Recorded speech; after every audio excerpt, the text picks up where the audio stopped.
अस्सलाम वालेकुम। क्या हाल चाल है? उम्मीद करता हूँ ठीक होंगे, खैरियत से होंगे। मेरा नाम है जमी और मेरे साथ हैं शहजाद चौधरी। आज की वीडियो का टॉपिक कुछ यूँ है, इंडिया वर्सेस पाकिस्तान इकोनॉमी। तो ये वीडियो जो है वो लोग सर के चैनल से है। वीडियो देखते हैं, बल्कि उनका रिएक्शन है, और वीडियो देखते हैं, एंड पे देंगे अपना रिएक्शन।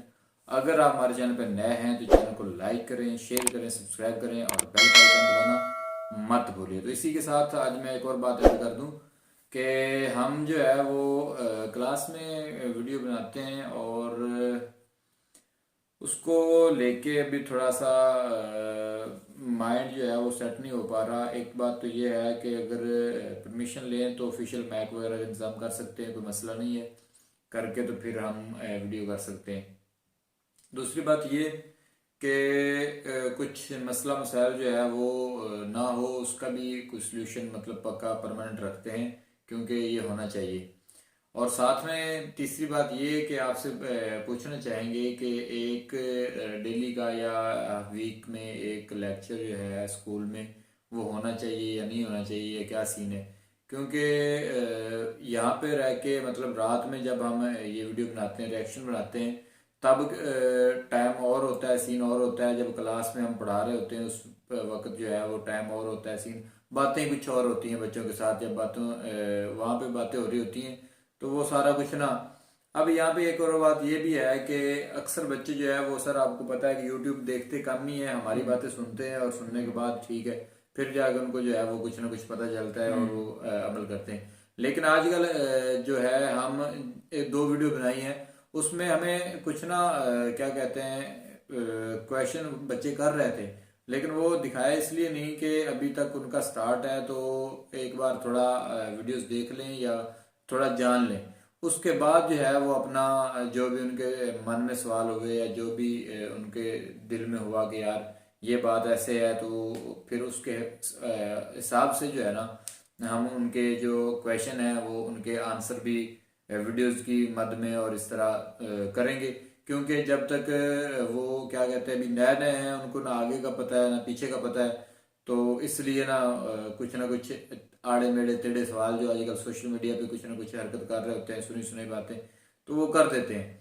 तो इस हवाले से हम चाहेंगे कि कुछ इस तरह का, क्योंकि अगर हमें परमिशन होती है सारी खुल्लम खुल्ला, तो प्रोजेक्टर हमारे उधर अवेलेबल है, तो हम वो लगा के तो बड़ा अच्छा वाला सीन बना सकते हैं। तो खैर ये मतलब एक क्या कहते हैं, आपसे राय ही लेनी है कि आप इस बारे में क्या कहेंगे, कमेंट सेक्शन में ज़रूर बताइएगा। तो आज की वीडियो का टाइटल हमने आपको बता दिया है। अगर आप हमारे चैनल पर नए हैं तो चैनल को लाइक, शेयर और सब्सक्राइब कर दीजिए। तो आज की वीडियो शुरू करते हैं, लेट्स स्टार्ट। नमस्कार दोस्तों, डीडी रिएक्ट के रिएक्शन वीडियो में आपका स्वागत है। मैं हूं आलोक, और आज जिस वीडियो पर मैं रिएक्ट करने जा रहा हूं और जो वीडियो मैं आप लोगों के साथ देखने वाला हूं वो वीडियो है लाहौरी फाइट का, और वीडियो का टाइटल है India versus Pakistan economy comparison. मतलब भारत और पाकिस्तान की अर्थव्यवस्था का ये कंपैरिजन है। तो मुझे लग रहा है कि अब पता नहीं कैसे कंपैरिजन कर लिया है भाई, 3.1 ट्रिलियन डॉलर का सम 270 बिलियन डॉलर की इकोनॉमी से। खैर देखते हैं। दानिया जुल्फिकार। अच्छा भाई, अभी हमने रिसेंटली सुना इंडिया से बड़ी पॉजिटिव न्यूज़ आई कि इंडिया की जो इकॉनमी है 3.1 ट्रिलियन डॉलर से ऊपर चलेगी है। क्या रिएक्शन है? अच्छी न्यूज़ है एज इंडिया के लिए। वजह आई थिंक ये हो सकती है कि वहाँ लोग मेहनती होंगे उनके पास। आई थिंक वहाँ एज़ कम्पेयर टू पाकिस्तान में ज़्यादा किताबी कीड़ा बना जाता है, मतलब वो ओनली बुक्स पे फोकस किया जाता है। और इंडिया में जो बात करें आप, जो इकॉनमी की इंक्रीज़ हुई है वो स्किल्स उनमें ज़्यादा होंगे, इसलिए UAE, Saudi Arabia as China भी इंडिया में इन्वेस्ट कर रहा है। तो ज़ाहिर बात यही होगी, उनमें स्किल अच्छे होंगे इसलिए इन्वेस्ट कर रहे हैं। Nice, very good. मैं मतलब मुझे बड़ा अच्छा लगता है जब इंडिया कहता है ना कि इंडिया ने ये कर दिया, इंडिया ने वो कर दिया। जनरल बात मुझे काफ़ी अच्छा लगता है। ये नहीं कि भाई मैं पाकिस्तान के ख़िलाफ़ हूँ, नहीं, मैं पाकिस्तान के ख़िलाफ़ नहीं हूँ, लेकिन अगर एक कंट्री हमारे साथ आज़ाद हुई है वो नहीं यार, अच्छी बातें कर रहे हो, लेकिन प्लीज ये फैक्ट अपना आप ठीक कर लीजिए। आप आजाद नहीं हुए, आप अलग हुए, नया देश बना। हिंदुस्तान भारत पहले से था, वो आजाद हुआ। आप आजाद नहीं हुए, आप पहले से नहीं थे। आप आजाद नहीं हुए, एक नया मुल्क बना, आप पैदा हुए, आप अलग मुल्क बने, नया मुल्क आया ना। हिंदुस्तान तो हजारों साल से है यहां पे। तो ये मत कहिए कि हम दोनों आजाद हुए। आजाद हम हुए, आप अलग हुए, आप पैदा हुए। 3.1 ट्रिलियन पे इसकी इकोनॉमी है और पाकिस्तान सिर्फ एक चीज़ पे लगा हुआ है कि भाई हथियार बना नहीं भाई, ये हथियार वाला टाइम गया, अब टेक्नोलॉजी का दौर है, टेक्नोलॉजी पे थोड़ा आओ। 5G पे आ गए हैं। 5G पे आओ। पाकिस्तान अभी भी भाई मैं बलूचिस्तान का हूँ, बलूचिस्तान में 2G काम नहीं करता, 5G तो बहुत दूर की बात है यार। अच्छा, अब भाई की खुशी का राज मुझे समझ में आया। भाई बलूचिस्तान से हैं। मतलब एक मेरे लिए खुशी का मकाम है, ठीक है। मैं लोग कहेंगे कि भाई ये पाकिस्तान के खिलाफ है, इंडिया को सपोर्ट करता है। नहीं भाई, जब एक कंट्री अच्छा परफॉर्म कर रहा है, ठीक है, हमारे साथ ही आज़ाद हुए, ये नहीं कि भाई वो 100 साल पहले आज़ाद हुआ तो हम 100 साल बाद में आज़ाद हुए हैं। एक साथ ही आज़ाद हुए थे, एक ही तारीख को आज़ाद हुए थे। 12 से पहले हम आज़ाद हुए, 12 के बाद वो आज़ाद हुए। लेकिन पाकिस्तानी क्या है भाई, हमने इंडिया को वर्ल्ड कप में हरा दिया, हमने इंडिया को वो कर दिया, हमने इंडिया हथियारों में आ गया, हमारे पास एटम बम है।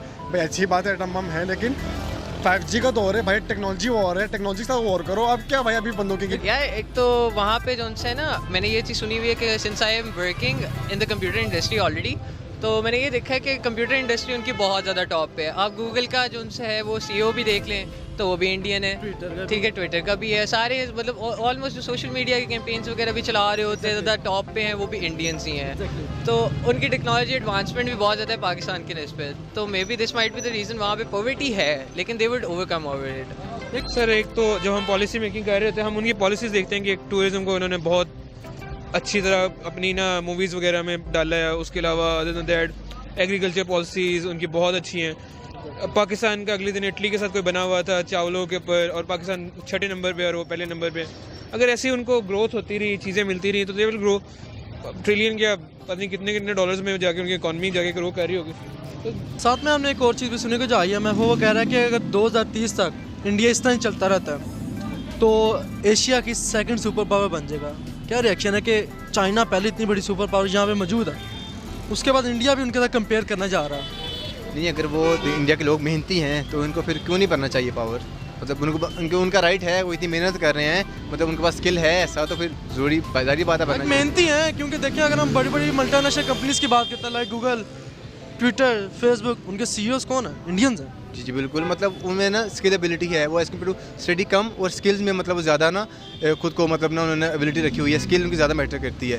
तो ये अच्छी बात है, मतलब स्किल वाला बंदा कभी भूखा नहीं मरता। इस वजह से उनकी इकोनॉमी मतलब ना जो रेशो है ना गुर्बत की, वो कम हो गया है, 6% हो गई है। इस यही वजह है। लेकिन आपको क्या लगता है कि इंडिया इतना ज़्यादा जो ग्रो कर रहा है, क्या ऐसा वो स्टेप्स ले रहे हैं जिसकी वजह से ग्रो हो रहा है? इंडिया एक तो ये कि मतलब इंडिया एक सेक्युलर स्टेट है। मैंने पहले भी कहा था इंडिया एक सेक्युलर स्टेट है, ठीक है। वो इन चीज़ों से निकल के, हथियारों से निकल के, एटम बम से निकल के वो टेक्नोलॉजी की तरफ जा रही है। क्योंकि भाई आप रशिया को देख लें, आप USA को देख लें, आप बाकी कंट्रीज को देख लें, चाइना को देख लें। भाई चाइना आपका अपना दोस्त है, ठीक है। आप कहते हो भाई हमारे पाक चीन जोशी जिंदाबाद, ठीक है भाई जिंदाबाद, लेकिन भाई आप चाइना के साथ आपके साथ चाइना है जो इस टाइम भाई वर्ल्ड इकोनॉमी में पहले नंबर पे आ रही है। भाई उसके साथ मिलकर करो भाई। चाइनीज़ प्रोडक्ट क्यों है यार? चाइनीज़ प्रोडक्ट वर्ल्ड में नंबर 1 है, लेकिन पाकिस्तान में यूज़ नहीं की जाती। सारे कहते हैं भाई चाइनीज़ प्रोडक्ट 2 नंबर है। भाई क्यों 2 नंबर है? क्योंकि आपको 2 नंबर चीज़ देती है खुद। ऐसा ही है। आपने कभी नहीं सुना होगा कि यार कोई बंदा बाहर से आया और वो कहे कि यार चाइनीज़ चीज़ ये है। भाई क्यों चाइनीज़ चीज़ वो है? भाई चाइनीज़ चीज़ अगर वो नंबर 1 वर्ल्ड इकोनॉमी कंट्री है, वो आपको 2 नंबर चीज़ दे रही है, भैया आपकी गलती है, आपकी कमज़ोरी है। एक और चीज़ हमने सुनी कि जो IMF के इकोनॉमिस्ट हैं वो कहते हैं कि इंडिया 2030 तक एशिया की सेकंड सुपर पावर बनने जा रहा है। यानी कि अगर इसी रफ्तार से चलता रहता है, चाइना नंबर 1 और इंडिया नंबर 2, इस पे क्या रिएक्शन है भाई? यार इस पे रिएक्शन ये कि ये तो एक अफसोस का मुकाम है, ठीक है। हम अभी भी 100 साल दूर हैं, 100 साल दूर हैं भाई। पाकिस्तान में क्या है, पाकिस्तान में मैं आपको एक छोटी मिसाल देता हूँ, ठीक है। मैं कोयटा का हूँ, मैं बलूचिस्तान का हूँ, ठीक है। वहाँ पे अभी भी लोगों ने बंदूकें पकड़ी होती हैं, पिस्टलें पकड़ी होती हैं, बस ये दिखा रहे थे कि भाई मेरे पास बंदूक है, मेरे पास पिस्टल है, भाई मेरे पास पावर है। भाई पावर की चीज़ नहीं होती है, ठीक है। वहाँ पे ना बिजली है, वहाँ पे ना पानी है, वहाँ पे ना रोड्स हैं, वहाँ पे ना हॉस्पिटल्स हैं, वहाँ पे तालीम ज़ीरो है। भाई आप किस तरह वो करोगे? आपने एक लाहौर को जोर दिया, एक पंजाब को जोर दिया, आपने एक इस्लामाबाद को जोर पकड़ा, एक कराची को पकड़ा हुआ है। भाई आप दूसरों को भी साथ लेके चलो। आप पूरे जब मुल्क को साथ लेके चलोगे फिर आप उनके साथ कम्पीट करोगे। भाई आपको अभी भी 100 साल लगेंगे इंडिया तक पहुँचने में। चाइना USA को छोड़ दो, अब इंडिया। देखिए, आप लोग शायद मेरी बात नहीं मानते, लेकिन एक पाकिस्तान का बंदा जो बलूचिस्तान का रहने वाला है, वो बंदा बता रहा है कि सड़कें नहीं हैं, पानी नहीं है, गैस नहीं है, स्कूल नहीं है, मैं नहीं बोल रहा ना। तो अब बताइए, बलूचिस्तान के साथ पाकिस्तान की सरकार न्याय कर रही है क्या? ये मैंने नहीं बोला है, ये आपके पाकिस्तानी यूट्यूबर के चैनल के साथ पर एक बलूचिस्तान का बंदा ये पोल खोल के चला गया। सुन ली ना बातें आप लोगों ने। अब फिर मत कहना कि बलूचिस्तान तो हमारा भाई है और बलूचिस्तान के साथ, इसीलिए बलूचिस्तान में अनरेस्ट है। इसीलिए अनरेस्ट है बलूचिस्तान में। आप वहां से गैस निकाल रहे हो, आप वहां से मछलियां निकाल रहे हो, आप वहां से तेल निकाल रहे हो, आप वहां से मिनरल्स, कीमती मिनरल्स निकाल रहे हो, बदले में बलूच को कुछ दे नहीं रहे हो आप। और ये काम आप पिछले 1948 से अब तक करते आ रहे हो। और उसके बाद आप कहोगे कि भाई बलोच आपके खिलाफ आवाज क्यों उठा रहे हैं? कब तक सहेंगे भाई? मैं नहीं कह रहा, वही कह रहे हैं ना। मैं नहीं कह रहा कि सारे बलोच वैसे ही हैं, लेकिन मैक्सिमम बलोच के दिल में ये बात है कि भाई आप हमारी जमीन का इस्तेमाल कर रहे हो, हमारी जमीन से आप सोना निकालते हो, हमारी जमीन से आप मिनरल्स निकालते हो, हमारी जमीन से आप गैस निकाल रहे हो। ना बदले में हमें गैस मिल रही है, ना पढ़ाई मिल रही है, ना पानी मिल रहा है, ना बिजली मिल रही है, ना सड़कें मिल रही है। बाकी चीजें तो छोड़ दो। और फिर आप कहोगे कि इसमें भारत की साजिश है। कई रिएक्शन चैनल वाले हैं, मैं देख रहा हूं कि वो लोग जब भी बलूचिस्तान की बात आती है तो एक लाइन से बोलना शुरू करते हैं, भारत की साजिश है, भारत की साजिश है, भारत की साजिश है, भारत ने फंडिंग की है। अरे भाई तो आप फंड करो ना यार। आप दो सड़कें वहां पे, आप दो बिजली वहां पे, आप दो पानी वहां पे, आप दो स्कूल वहां पे, आप दो कॉलेज वहां पे। लेकिन बोलने वाले बोलेंगे अरे है तो कॉलेज, है तो कॉलेज। ये भाई क्या बोल रहा था फिर? इसको भी फंड किया है क्या भारत ने बोलने के लिए? यहाँ तक पहुंचने में आपको 100 साल लगेंगे। लेकिन हम इसके साथ ये भी देखते हैं, लाइक जिस तरह वो उनकी कोशिश यही होती है कि जो बाहर की इन्वेस्टमेंट्स हैं वो इंडिया में लेके आए, लाइक यूएई है, सऊदी अरेबिया है। ये भी तो एक रीज़न है यार। जहाँ पे भी मल्टीनेशनल कंपनी जो सी हैं वो इन्वेस्ट करती है ना, वहाँ पे ऑब्वियसली बात है एम्प्लॉयमेंट आती है। जब एम्प्लॉयमेंट आती है तो आपका जो कंट्री का जो सा होता है ना जीडीपी होता है, ग्रॉस डोमेस्टिक प्रोडक्ट, वो ज़्यादा इंक्रीज होता है। जब आपके वहाँ वैरायटी आ जाती है और आपकी एक्सपोर्ट्स इंक्रीज हो रही होती है तो लाजमी सी बात है आपका बैलेंस ऑफ पेमेंट भी इंप्रूव हो रहा होता है। तो वो जब एम्प्लॉयमेंट भी बढ़ रही होती है, पॉवर्टी भी कम हो रही होती है, तो जहाँ पे वो कंपनीज वगैरह खुल रही होती हैं वो ज़्यादातर प्रेफर करते हैं कि हम लोग लो लेवल वाली साइड पे जाएं। तो यहाँ पे उनको जहाँ पे वो कोई लेबर को मिल रहा होगा 15,000, वहाँ पे उनको 20,000 मिलना शुरू होता है, 25,000 मिलना शुरू होता है। लेबर भी खुश हो जाती है और उनका भी अपना काम चलता रहता है, उनके एक्सपेंसेस भी कम होते हैं। तो अगेन वो जो उनसा है लाजमी सी बात है, वो जिस कंट्री में जाके इन्वेस्टमेंट होगी वहाँ पे अगर आपकी प्रोडक्शन ज़्यादा हो रही है तो वो एक्सपोर्ट ज़्यादा हो रही है। ये एक वैसे हार्ड टू स्वेलो पिल है पाकिस्तानियों के लिए, लेकिन ये बात सच है चाइना की पॉलिसीज़। लेकिन मुझे लगता है इंडिया से पहले बांग्लादेश कुछ कर बैठेगा, तो देखें उनकी पॉलिसीज़ बहुत अच्छी हैं। वो बहुत ज़्यादा 10 साल में कर्जे उतारे हैं, उन्होंने फीमेल्स को लेके आए हैं। इंडिया शायद मार खाए अपने नेशनलिस्ट मूवमेंट से और जो उसके अंदर जा रहा है ये इंतशार वगैरह जा रहा है। बट एट द मोमेंट अगर हम देखें तो प्रिडिक्ट करें तो ऐसे ही होता है। प्रिडिक्शंस तो कई होती हैं। हमने भी कहा था इकोनॉमी का ग्रोथ होगी, नहीं हो रही, पता नहीं लगता। लेकिन वही बात है कि हम एक बात नहीं मानना चाहते, वो बन रहे हैं, बेहतर बन रहे हैं, हम मानना नहीं चाह रहे। सो व्यूज़ लोगों के भी आपने रिएक्शंस जाने, लोगों के क्या रिएक्शंस हैं। बहुत ही अच्छे पॉजिटिव रिएक्शंस दे रहे हैं क्योंकि उनको भी पता है कि ग्रोथ किस तरीके से होती है। नेक्स्ट वीडियो खत्म हो गया और ये जो लास्ट में भाई ने बात कही ना, बड़े मजे की बात कही है यार। अच्छा है आप लोग इसी भुलावे में पड़े रहो यार, इसी भुलावे में पड़े रहो। ये मत कहो कि यार हमें भी मेहनत करनी चाहिए, हमें भी आगे आना चाहिए, हमें भी इनोवेशन करना चाहिए। नहीं जी, भारत में तो ये चल रहा है, भारत भी डाउन हो जाएगा। आप तो 75 साल से यही ख्वाब देख रहे हो, लेकिन 75 साल में भारत कहां पहुंच गया और आप कहां पहुंचे हो, ये तो खैर कहने की बात है नहीं। रही बात बांग्लादेश की, तो अच्छी बात है यार, बांग्लादेश ग्रो करे, आप भी ग्रो करो, हमें उससे क्या है। लेकिन आप में और बांग्लादेश में बहुत फर्क है। आप लोग हो जमींदार टाइप के आदमी, बैठे हुए सब कुछ चाहिए। तो बैठ के हाथ पर हाथ धरकर बैठे रहने से कुछ नहीं होता। इसके उलट बांग्लादेश जो है वो मेहनती है, बांग्लादेशी वो प्रोग्रेसिव हैं। हाँ ये बात भी सही है कि वहां पे थोड़ी सी कट्टरता बढ़ रही है, रेडिकलाइजेशन बढ़ रही है।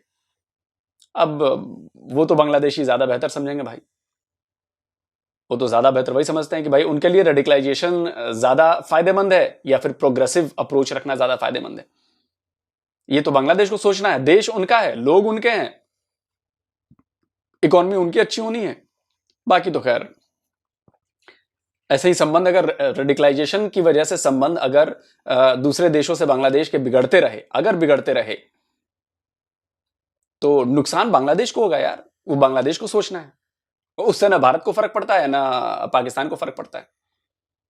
और बांग्लादेश बहुत अच्छा कर रहा है, बांग्लादेश की इकोनॉमी बहुत अच्छा कर रही है, बांग्लादेश के लोग हर फील्ड में करना चाहते हैं कुछ। वो आपकी तरह नहीं है कि बस मुंह से बोलना है, करना है, हाथ पांव नहीं हिलाने। और इस मामले में बांग्लादेश के लोग आज से नहीं, पिछले 50 साल से, या जब से वो इंडिया के साथ भी थे, जब अलग नहीं हुआ था भारत, पहले 1947 से पहले और 1971 से पहले, मतलब आपके साथ जब बांग्लादेश था तब की बात नहीं कर रहा हूं मैं, हमेशा से वो पूरा रीजन बहुत प्रोग्रेसिव रहा है, मेहनती रहा है। वो हाथ पर हाथ धरकर बैठे रहने वाले आदमी नहीं है, आप इस बात को समझिए। इसीलिए वो आगे बढ़ रहे हैं और आप नीचे की तरफ बढ़ रहे हैं, वो ऊपर की तरफ बढ़ रहे हैं। ये फर्क है। और बाकी भारत की इकोनॉमी ग्रो कर रही है, इसलिए ग्रो कर रही है क्योंकि यहां की सरकारों ने भारत के लिए, विकास के लिए काम किया। यहां के लोगों ने अपनी हार्ड वर्किंग, अपनी काबिलियत का प्रदर्शन किया कि वो भारत को आगे बढ़ाएं। और ये सबसे बड़ा फर्क है। हम नाकामयाबी से सीखते हैं और फिर जल्दी उस नाकामयाबी को कामयाबी में बदल देते हैं। लेकिन आपके यहां तो कोशिश ही नहीं हो रही, और जो भी थोड़ी बहुत कोशिश हो रही है उसको सपोर्ट नहीं मिल रहा। और सपोर्ट इसलिए नहीं मिल रहा क्योंकि वहां की सरकारें जो हैं वो बेकार हैं। मार्शल लॉ लगे, उसने आप लोगों को पीछे लेके गए, मैक्सिमम टाइम मार्शल लॉ लगा रहा।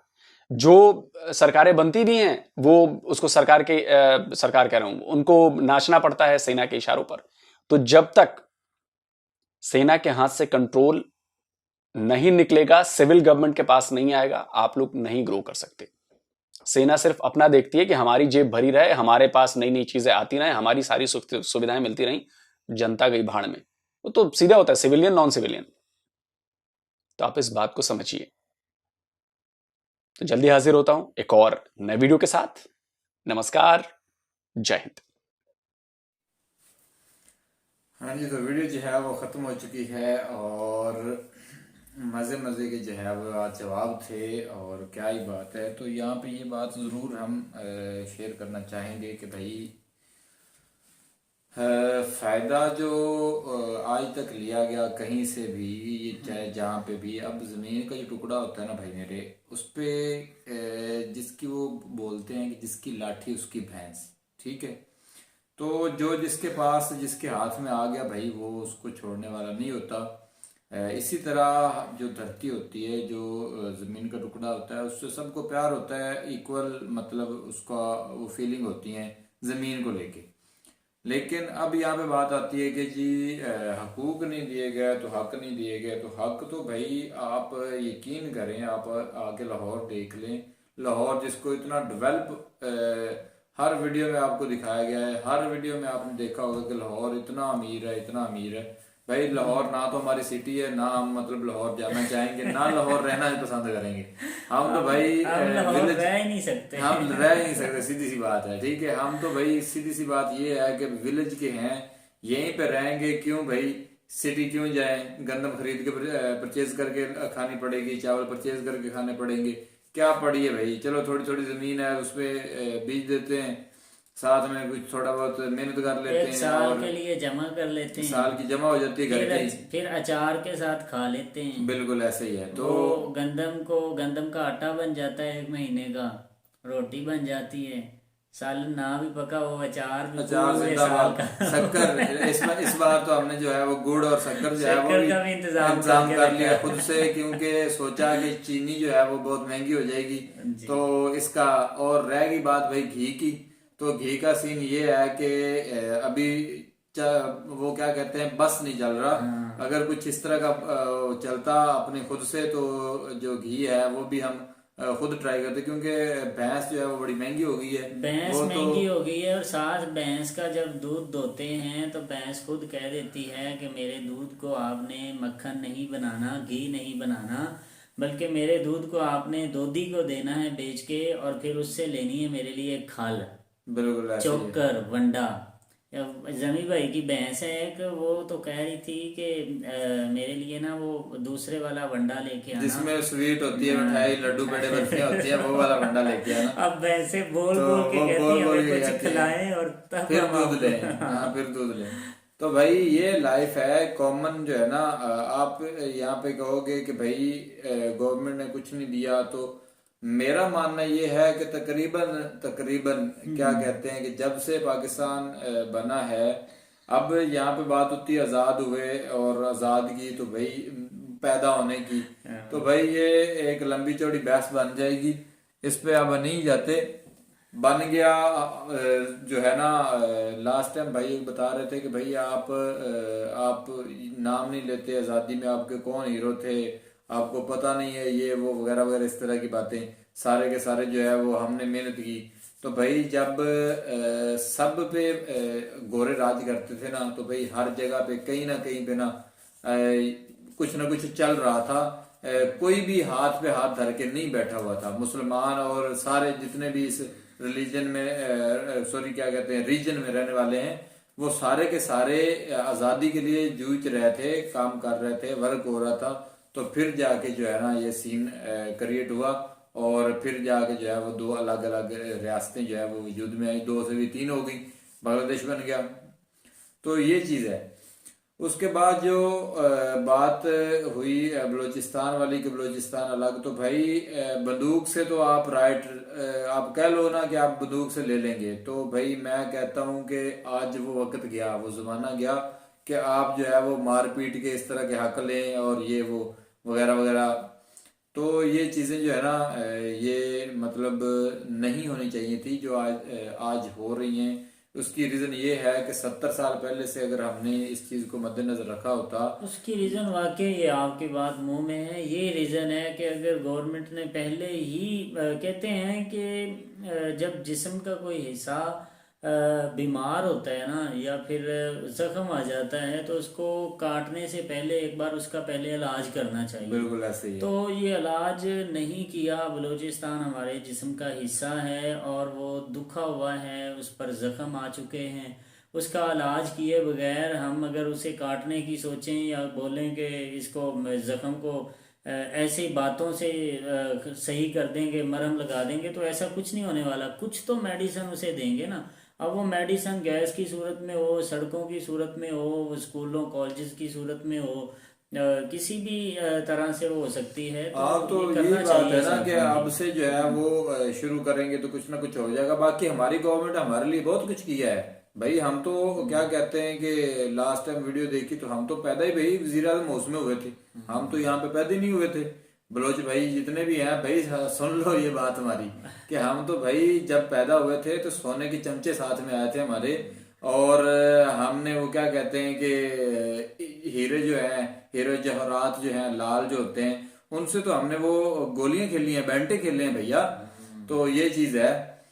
तो लेकिन यहाँ पे एक और चीज़ है कि चलो जैसा भी था वो क्या कहते हैं कि फिर बात आ जाती है कि भाई एक सरकारी स्कूल था जिसमें एक मास्टर था, और क्या कहते हैं कि पता नहीं कितने बच्चे थे जिन्होंने पढ़ना। अब हमारी क्लास में कितनी तादाद थी सर, 5वीं तक एक ही टीचर थे, वो किस किस को देखते थे।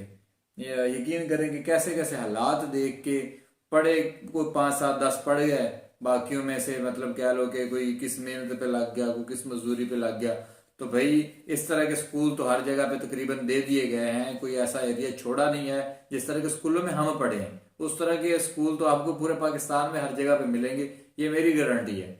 ऐसे नहीं है कि कोई स्कूल हो ही ना, कोई इस तरह का सीन ही ना हो। और उसके अलावा जो है हम वो जो सोने के चमच लेके पैदा हुए थे ना भाई, वो चवन्नी की सूरत में थे 50 पैसे जो हमें रोज नहीं मिलते थे, कभी कभी मिलते थे। गरीबी देखी है, रज के देखी है, शर्म नहीं है इसमें, कहने में शर्म नहीं है। जितनी गरीबी देखी है रज के देखी है, इसमें कोई शक मतलब क्या कहते हैं नहीं बात। और आज भी क्या कहते हैं अल्हम्दुलिल्लाह गुजारा हो रहा है, लेकिन वो जो सतह है वो बरकरार है। टेंशन वाली बात नहीं है।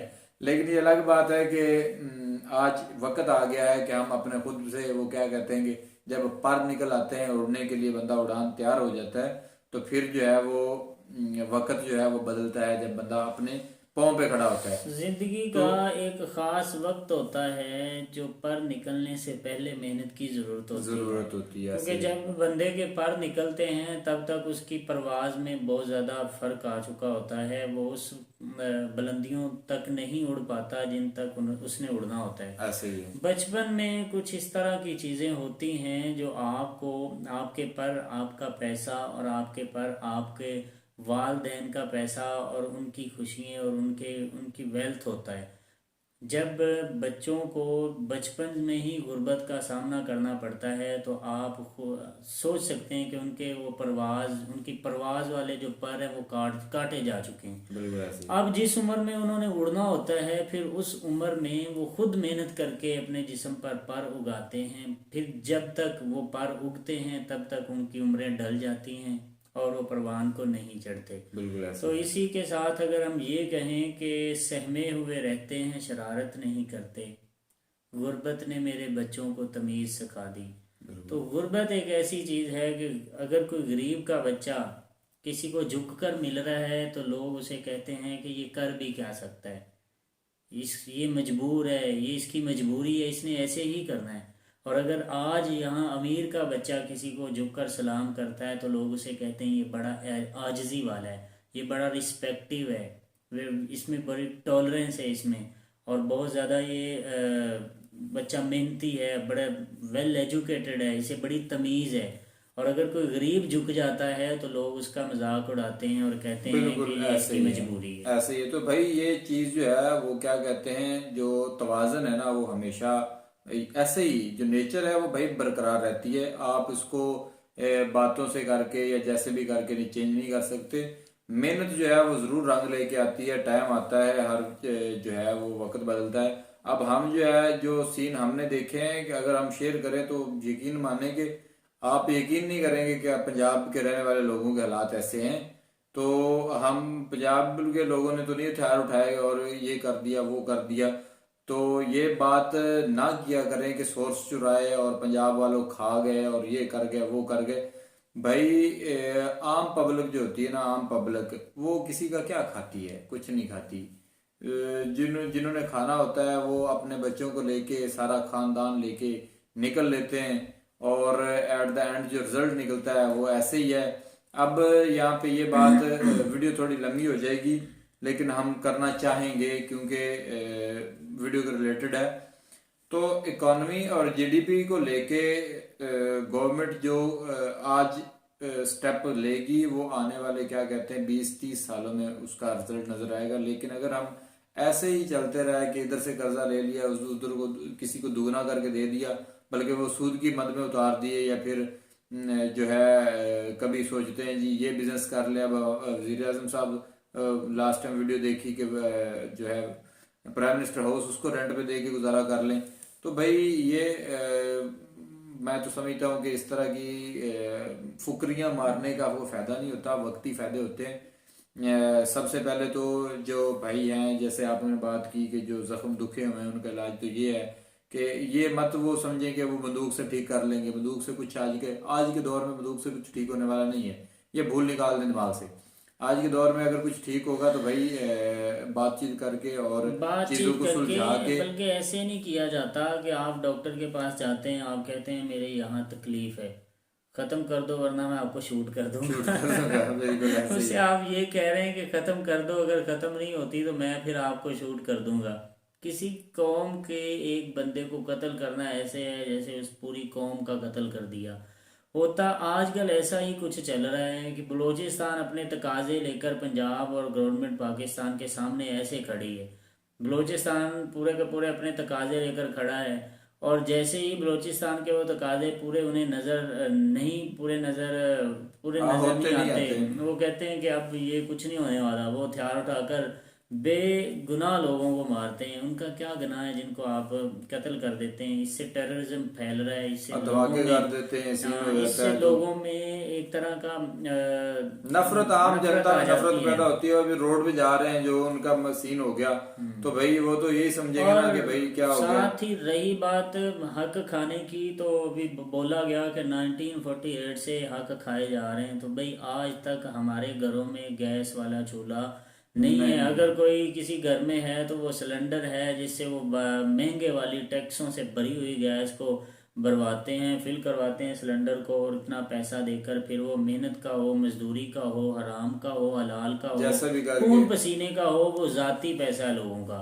और जो गैस गवर्नमेंट के जो कनेक्शन होते हैं वो अभी तक नहीं है। अगर हमारी इतनी एजेस हो गई हैं और 1948 से लेकर आज 2022 का सीजन चल रहा है, तो देखिए इधर भी और बहुत सारे, पंजाब में सिर्फ हम ही नहीं, यार बहुत सारे लाहौर ऐसे की, लोग अकेले हैं। लाहौर की बात करें ना, डेवलपमेंट लाहौर है, आप यकीन माने कि लाहौर से आपको इतने गरीब तबका मिलेगा, इतना गरीब के और साथ आप देखें जब सर्दियाँ होती हैं तो वो गैस यूज़ नहीं कर सकते, उनकी गैस पूरी नहीं होती और वहाँ उनको वो दूसरे गांव वाले चूल्हे जलाना पड़ते हैं। एक दो दोस्त हैं वहाँ लाहौर में जिनके गैस, जो बच्चों को नाश्ता तक नहीं बना के दे पाते, और बच्चों को वो आर्टिफिशियल नाश्ता, वो सैंडविच और जैम वगैरह लगाकर वो कहते हैं कि बच्चों इससे गुजारा करें। तो इस तरह के ये हालात, इनका सामना करना पड़ता है। जब हम इन मुश्किलात को सामना करके, इनको फेस करके आगे निकलते हैं, तब हमारे सामने जो मंजर होती है हम उस तक पहुंच पाते हैं। हमने ये सोच रखा है कि मेहनत और कामयाबी के दरमियान एक हॉरिजॉन्टल लाइन है, आप मेहनत करते जाएंगे कामयाब हो जाएंगे। लेकिन आप ये देखें कि मेहनत और कामयाबी के दरमियान हॉरिजॉन्टल लाइन नहीं है, बल्कि जिग जैग चल रहा है। नशीब व फराज है, तार चढ़ाव हैं, मुश्किलात हैं, परेशानियाँ हैं, गुर्बत है, दुख है, सारा कुछ ही है। इन सारी चीज़ों को जब आप बुर्दबारी से, तहम्मुल से इनको फेस करके आगे निकलोगे, तब आप कामयाब होते हैं। जब आप एक परेशानी पे हथियार निकालते हैं, जब आप दूसरी परेशानी पे बम बांध लेते हैं, तीसरी परेशानी पे आप फायरिंग कर देते हैं, चौथी परेशानी पे आप आर्टिकल लिखते हैं, और पांचवी परेशानी पे आप एक चैनल क्रिएट कर लेते हैं, और छठी परेशानी पे आप फिर उस चैनल के थ्रू प्रोपोगंडा करते हैं, तो तब जाकर टेररिज्म के अलावा कुछ नहीं फैलता, लोगों में डर आ जाता है और अमन और शांति खत्म हो जाता है। बिल्कुल ऐसे ही है। तो मिलेंगे नेक्स्ट वीडियो के साथ, तब तक के लिए हमें दीजिए इजाजत। अल्लाह हाफिज।